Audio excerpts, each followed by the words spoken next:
And thank you for the organizer.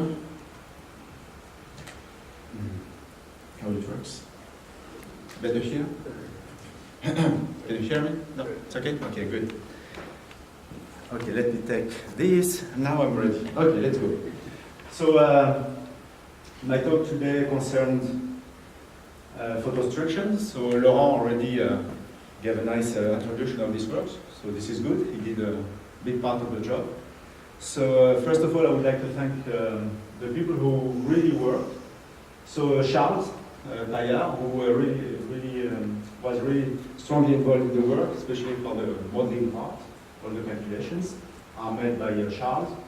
And Matthias Leichmann, who did most of the experiments that I will show you right now. And of course, this work is a collaboration of several people. The group of Pascal Rouello with Marius, Laurent Bellech and Charles were involved in the calculation part. The group in Central Supélec, and this guy, Grégory Geneste, who is really a strong guy. You never see him in the conferences, but he's very active in the modeling part. So Grégory Geneste has to be acknowledged here because he did a lot of work concerning this talk. And Michel Guiret also, who is involved in this photo-induction work.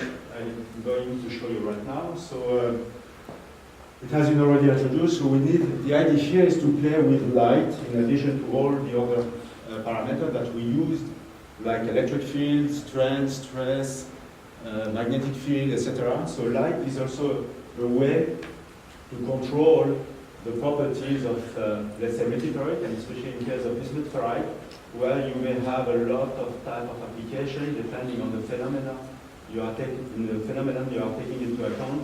And then you can have, for energy, we heard about photovoltaics already, for photocatalysis, to make some photo spintronics or photothermal memories, or photo-induction. And in this talk, I will much more focus on this part, where we use this multiferroid to study much more the effect of light on the deformation of the material. So the work here is based on the previous work from the group of Michel Guiret, where they showed basically they just shine light on the multiferroid single crystal, and what they observe, depending on light off, light on, distortion of a single crystal. And they did it with a laser, but also you can do the bulb. It works as well, very well. What is very interesting, so we have this distortion when we switch on the light. And as this multiferroid is a magnetic system, we can also play with the magnetic field in order to modulate and somehow this photo-induction in the system. And this is what they showed in this, let's say, work in 2011. So what we did, we worked a lot with the group of Pascal Rouello, and the technique they are using is pump probe measurement, acoustic measurement. So the idea basically is to induce with a pump an acoustic wave in the system. So you induce with the level of this wave, okay? And you have the probe coming with some delay, which will intercept this propagating wave. And in the end, what you have these oscillations, which is just Brahim oscillations. And from this Brahim oscillation that you extract from the data, you will have the acoustic frequency related to the longitudinal and the transverse modes in this system. And of course, you can extract the velocity of the sound, the material, etc., etc. So what we did actually is working with a single crystal, especially with BiFeO, is not so easy because most of the time you have a really tiny single crystal, so it's very difficult to select the different direction. So what we did, we took a ceramic. What is nice with ceramics, you can have all the orientation at the same time on the same sample. And then you have just to select the right direction, which is good. It's a good way to work.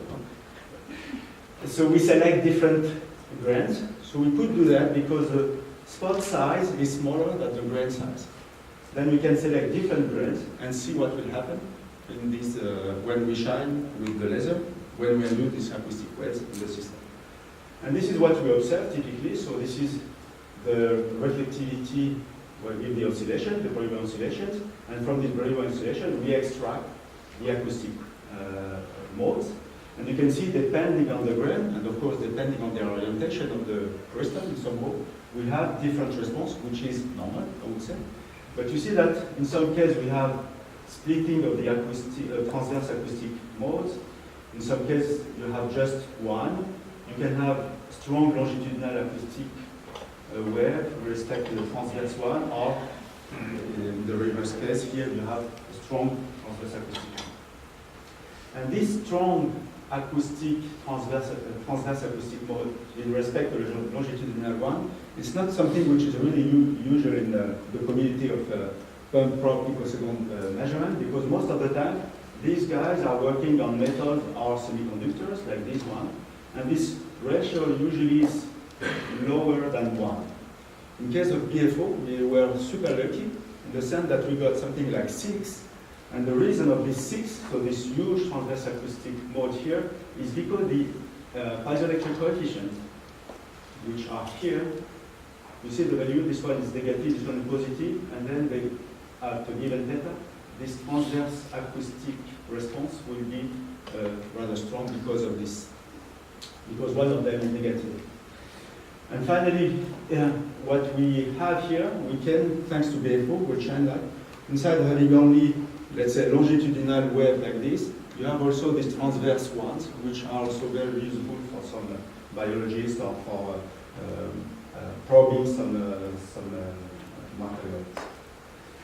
So this is what we did here, and at that time we used this formula, which we extracted from, let's say, from experiments. We did this. You see here, this is a piezoelectric contribution of the photostration, and this part is related to what is called electronic pressure in the system. And actually, the main, in case of BiFeO, the main process, or the main mechanism, is this one, this indirect piezoelectric effect. When you shine light, you have, so you have the polarization, you shine light, so you provide some extra charge, electron and holes.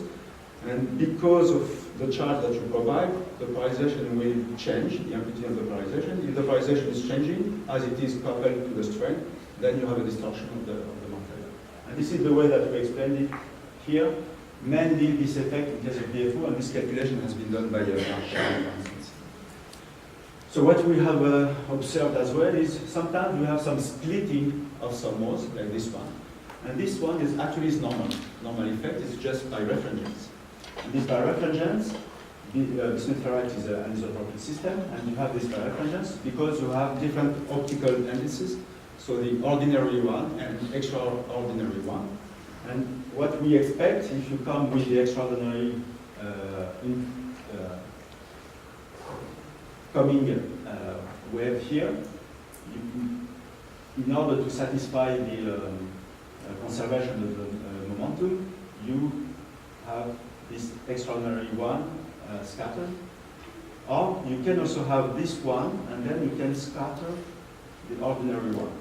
But most of the time, what is observed is like this one, the case of classical birefringence system. The tending theta here is the direction between, let's say, the analyzer and polarizer. Okay, so it's this angle, this one.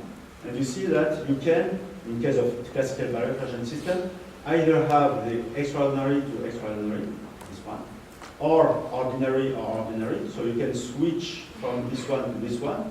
For instance, with this angle, you have half in the green one here. But you see that you have nothing in between, while in case of BiFeO, you have an extra peak or extra mode here. And what we observed here is just because, what we have this mode here is just because the extraordinary was converted into ordinary, or the ordinary was converted into extraordinary. So you have this mode conversion here, which is very efficient in case of BiFeO, and actually it is also very efficient in case of lithium method.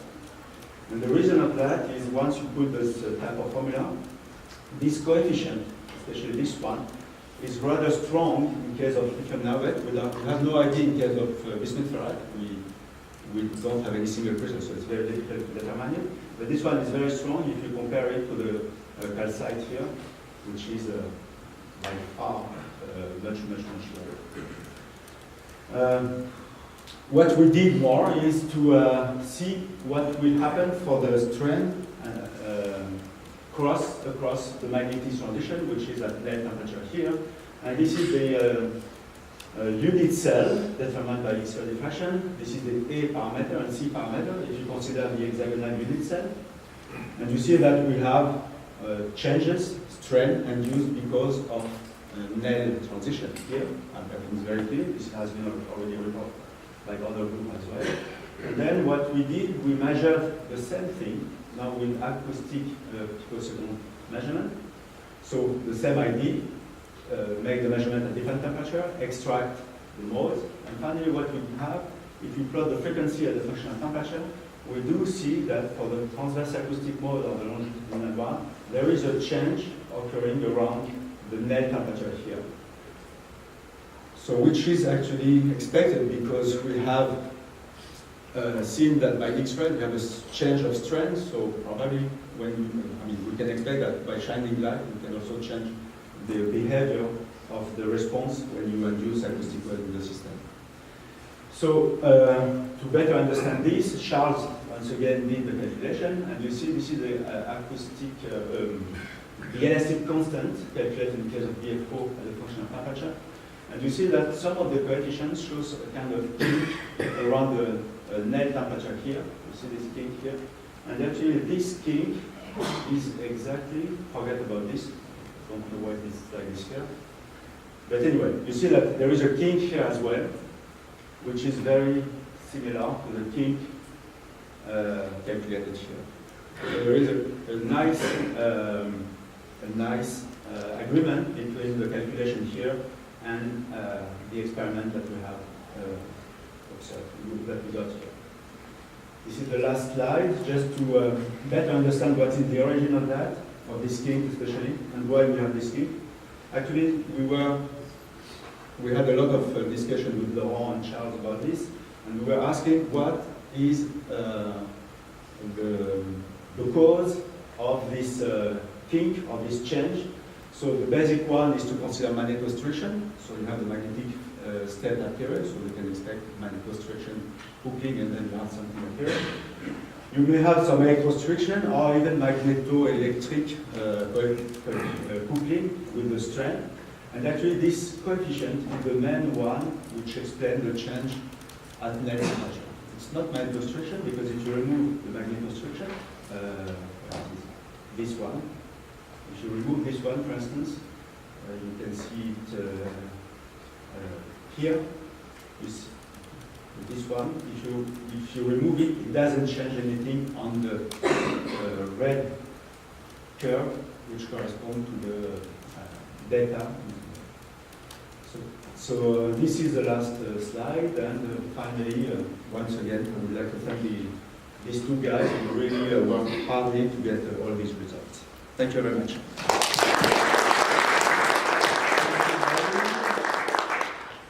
So it's time for questions.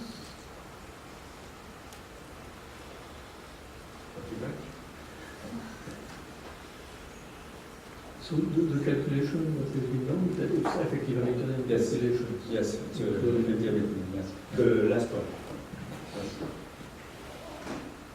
Yes. Thank you for the presentation. The last coefficient, the green one, is a magneto-electrostriction.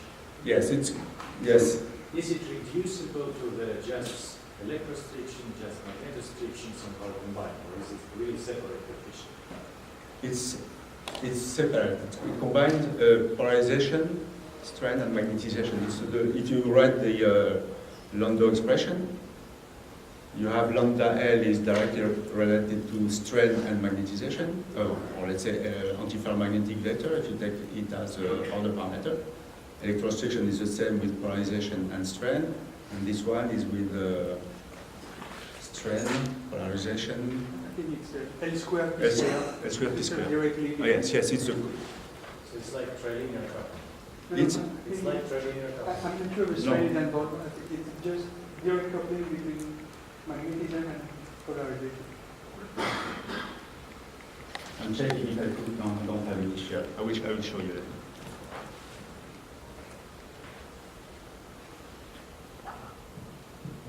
So, just to